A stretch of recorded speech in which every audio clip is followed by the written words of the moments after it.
What is up, Flick fans? Welcome back to the channel. 19 movies to talk about today. These are all of the new original films that I saw in June, whatever platform that may be. And of course, I need you guys to let me know, what movie did you see in June that stood out as the best? And what was the worst? This is going to be a divisive tier list, but that's always the most fun. If you guys enjoy these videos, be sure to drop your thumbs up down below to support this channel.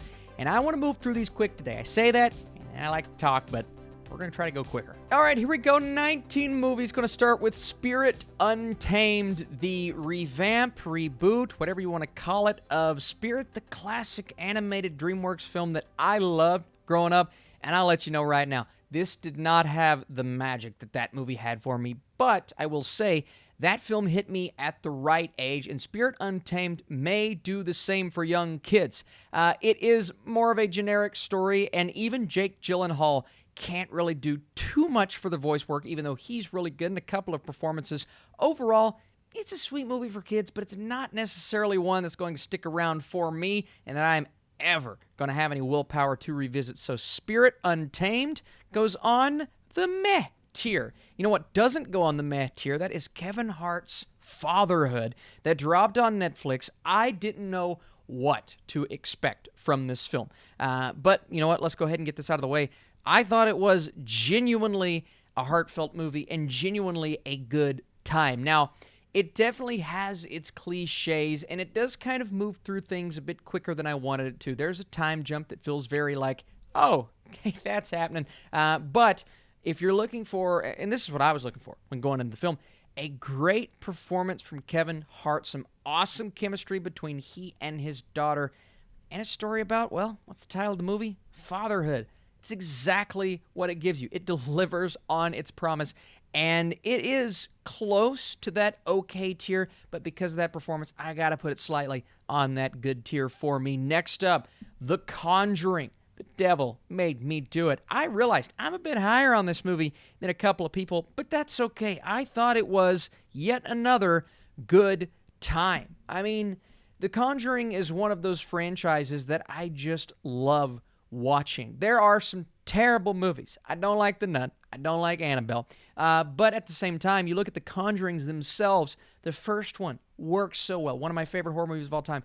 This sequel, rewatching it, was great. This doesn't quite reach those heights. There are things about this movie that do not live up, and part of that is James Wan not returning to handle this film, and I think it does feel a little sloppy at times. And just like Fatherhood, this is one that I struggled with putting on the good tier. But I'm going to do it because it did live up to my expectations, not having James Wan. And so I kind of approached it as, all right, a new director, let's see what he can do. Doesn't quite measure up to the first two, but still a solid time, still a solid horror film. And you're going to get some great jump scares in there as well as some cliches. Next up, The Ice Road. I want to make like 20 ice puns, but I did those in my review, and a lot of people in my review got mad at me because they liked the movie. And you know what? That's okay. It's fine. If you enjoyed The Ice Road for what it was, very simplistic, yet another Liam Neeson movie in the vein of, well, in the vein of Cold Pursuit, in the vein of some of these more recent action films. Not as heavy on the hand-to-hand combat, thank goodness, because that was kind of sloppy. And, you know, some of the CGI, not the best. There is some fun to be had here, especially if you're a fan of, like, Ice Road Truckers. Otherwise, the movie didn't really do it for me, so unfortunately, I have to put it on the meh tier. Not horrible, though. Now, here's a movie, A24, and, you know, we got some A24 movies coming out in July, which I'm super excited to talk about. A24, I'm going into this film with high expectations, and it ends up on the bad tier. That's right. I have it a tier below Spirit Untamed, okay? This is one of those examples of incredible performances, especially Pierce Brosnan. He's so good in this movie, but a script that just falls flat. It attempts to redo, in a way, not an exact copy like some have been saying, Rosemary's Baby, and take formulaic elements and set up this mystery that I will admit was intriguing at the beginning of the film, but I slowly became more uninterested, and I was bored throughout the entirety of this movie. Somebody commented, joking by the way, well, I guess you're not on A24's payroll anymore. I guess not, because I thought this movie was bad, and the payoff at the end was just not good. But hey, if you enjoyed it, let me know. All right, here we go. This is a movie called Carnaval.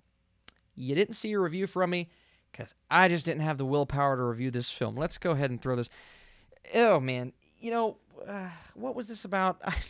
Here's the premise, because nobody saw this movie. After a breakup, an influencer takes her friends on a free trip to the vibrant Carnival, where she learns life is not just about social media likes. The characters in this film are so unlikable. So unlikable. The most no. It's supposed to be funny. It's not funny. I can't resonate with really anything that happened here. This movie's awful. It's just awful, and when I can't find the willpower to make a review, that's why you didn't see one from me, that kind of explains it. I don't know if you care. Carnival, awful tier. Let's move on, okay? How about Flashback? Now, I was a bit sketchy going into this tier list. I'm like, I can't really remember how many good movies. This is a film that, I went into extremely hesitant because I heard some comparisons to like a Donnie Darko. We're exploring this guy's mind and what can Dylan O'Brien do. I really like Dylan O'Brien, but can he carry a film like this? I thought he did. Now, I still have a lot of questions about this movie, and I need to find time to revisit it because it is crazy. It is like dealing with so many different forms of reality. We had a movie earlier this year called Bliss that attempted to do kind of what The Matrix did. This is following a somewhat similar formula, but the execution is quite different. So I'm going to go ahead and throw Flashback actually on the good tier, man. I liked this movie. I did. It was very engaging. It's also confusing, and that's going to throw a lot of people off. But if you're a fan of Dylan O'Brien, you like movies like these Inception-style, mind-bending films, you may want to give this one a shot on demand. Here's another film, Batman, The Long Halloween, Part 1. And I had so many people ask me, Austin, where is your review? Part of that is just, moving into a new house and trying to fix the set. The studio, by the way, is just temporary. Everything you're seeing in the background right here. So just really busy, so I didn't get time to do a review for it. But I will say, I liked Batman, The Long Halloween Part 1. Definitely going to review Part 2. The animation and art style, both of those things work extremely well. The really harsh outlines of the characters. And it actually expands on a few things that the comic managed to do. Even though I do like just how quick the comic hits certain points, this film did kind of go on a bit too long at moments, and certain scenes are dragged out to a degree. But you're seeing a different side of Batman, and you're getting to see him solve this mystery that just feels unsolvable. I really hope elements of this film carry over into the Batman, and I'm going to throw this on the good tier. I thought this was a good start, and I can't wait to see what Part 2 brings us. If it's anything like the comics, it's going to be great.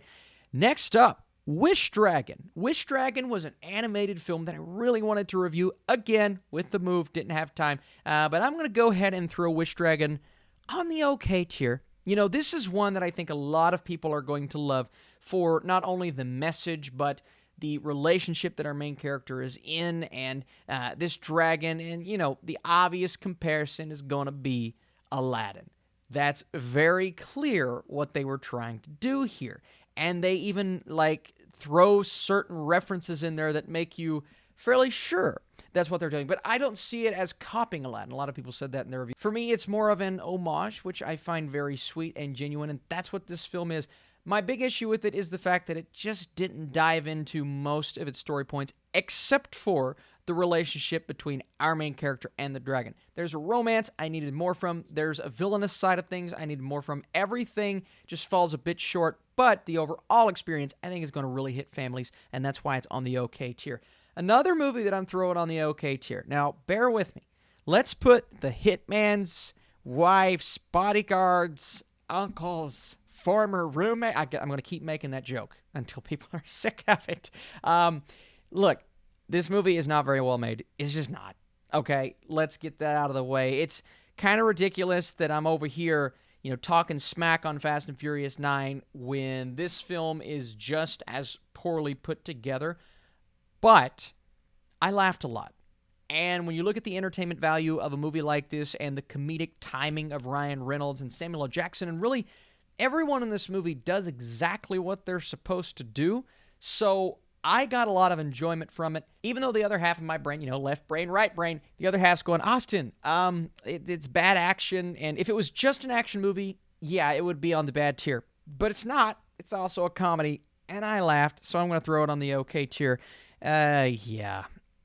A movie that I'm not putting on the okay tier. This one's called The Misfits. Speaking of Pierce Brosnan and Nick Cannon, and a film that tries to bring these ragtag group of Robin Hood heroes together to go on this mission, and then you shoehorn in a father-daughter storyline with Brosnan's character and this ridiculous voiceover from Nick Cannon that just kept going. I'm like, please make it stop. Quit with the exposition. The Misfits was really, really bad. You know what? The Misfits was awful. Let's go ahead and throw that on the awful tier because frankly, it sucked, okay? I was really looking forward to this. And even Pierce Brosnan, not the best 2 movies for him on this list. He will redeem himself. I mean, he's going to be Dr. Fate and Black Adam. He could not redeem this poor script. I didn't even really like his performance in the movie. That's how bad it is. Guess we love Pierce Brosnan. Let's move into this Netflix movie called Awake, and I'm going to go ahead and throw this on the bad tier. Unfortunately, oopsie. Yeah, Awake tried to do Bird Box. It tried to be that next post-apocalyptic Netflix movie that is going to, change the game, and people are going to see that and be like, oh man, you can't sleep and you slowly losing your mind and becoming more mad, and that's the premise of the film. And, a solid lead performance. I'll give it this. The performances in general are solid. But again, my big issue with a lot of movies on this tier list, the script just does not quite come together. The pacing is poor. It is full of cliches. Random things happen in this movie that have nothing to do with the main storyline. Yeah, unfortunately, it belongs on the bad tier. And let's go ahead and put Mark Wahlberg. We're going to put him on the bad tier. Infinitely bad. I wanted so much more out of this movie than it gave me. I did. Now, here's what it did give me. It gave me competently put together action scenes. It was fun when you just look at the action. But from a story perspective, there is really not much to latch on to because they fly through this film. And I saw a lot of great comments saying the exact same thing I was thinking. This should have been a TV series. Bar none, absolutely 100%. There's so much here that they tried to cram into 2 hours, and you really feel that. It is bloated. It is just full of bleh. But I feel like that bleh would have been so much better if it had time to really grow with these characters. Mark Wahlberg cannot save this very poorly put together action film, and Antoine Fuqua really disappointed me here. Next up is 12 Mighty Orphans. We're going to put this on the okay tier, by the way. I love a good sports film. A feel-good story, we are Marshall, and the crowd goes wild, and I'm a huge football fan, so you combine all of those things. A bit of a period piece as well, and it's actually based on a true story where this coach managed to kind of change the game when it comes to certain things in football. And as a fan of the game, that was really fun to watch. Now, in terms of those cliches and, feel-good moments that we often get in a movie like this, and yeah, I think the team could have been explored a bit better. I don't really remember anyone's name there. But Luke Wilson, Wayne Knight as the villain, great. Martin Sheen, Robert Duvall. Everyone that needed to be great is great in this movie, and it served its purpose. And that's why I'm putting it on the okay tier. I had a genuine time with this, even though I could probably sit and nitpick it. But that's where it is at the end of the day. How about Peter Rabbit 2? You know what? I'm kind of a sucker for this franchise. It's not perfect, okay? Peter Rabbit and its sequel, they clearly need a bit of help to determine whether or not they're trying to be more for an adult audience or more for a kid audience. I feel the balance in both films is just, well, it's not the best. But what the sequel does is it capitalizes on the original, builds the world, literally builds the world as Peter is going into town and he's, learning new lessons, meeting new characters, all that stuff. But it still has that quirky sense of humor, and, a lot of people find James Corden annoying. I actually like him as the voice in this film because he fits the character, this rascally rabbit. And that's what Peter Rabbit is, and that's what they establish him as in the movie. I actually thought this movie was pretty fun, and I'm going to put it on the okay tier despite some of those traps that it does fall into. The next movie I want to talk about is a movie called Xtreme, which is extremely meh. We're going to put it on the meh tier. a lot of people thoroughly enjoyed this movie, and I don't blame them for having a good time with it. My big issue is it attempts to do John Wick while not providing us the story to care as much as we care when we're watching John Wick, or any movie in that vein. Atomic Blonde. You could go any route you want. There is a lot happening here. A couple of storylines that I didn't really care about. Some tragedy. Absolutely. One scene in particular where someone watches their family die in front of their eyes. Yeah, that works. And the action is good. I don't know if it's as well filmed as they intended on it being. There's fun to be had, but at the end of the day, Xtreme is just too much for its own good. That's what I have to say. It's over on Netflix if you want to check it out. Okay, here we go. Let's throw Fast 9, unfortunately, on the meh tier. I don't think Fast 9 is terrible. I've seen some critic friends say it's the worst in the franchise. I don't know if I agree with that. But I've also seen some critic friends say, it's such a wacky, crazy time that they had fun with it. And that's fair. That's so fair. This is one of the few movies this year I can see a lot of people having fun with that I just didn't respond to. And that's just the way it is. And I'm not coming around on it because Fast 9 had a decision to make. It was either going to lean more into Vin Diesel's side of things and kind of carry itself as a more serious film, or just go crazy, stupid, wacky, and kind of forget about the rest of that. It tries to do both, and that's where it falls flat for me. It really tries to be silly with the space, and, you see the movie, but it also tries to be really serious, and I don't know if that worked for me. I just don't think it did. And I kind of lost interest in the third act, even though there's so much crazy, bombastic, entertaining stuff happening. And I had a pretty good time with some moments, absolutely. But at the end of the day, I just had too many nitpicks with this film, so it's going on the meh tier. How about Riders of Justice? This movie came out in theaters in May, but it dropped on VOD in June, and that's when I saw it, so I wanted to talk about it. Mads Mikkelsen and a dark comedy in the vein of some movies that we just haven't seen anything like in quite a while. Tragedy strikes in this man's life as something that he loves is stripped away from him, and throughout the film he's having to kind of explain himself to his daughter, but he's also out for revenge.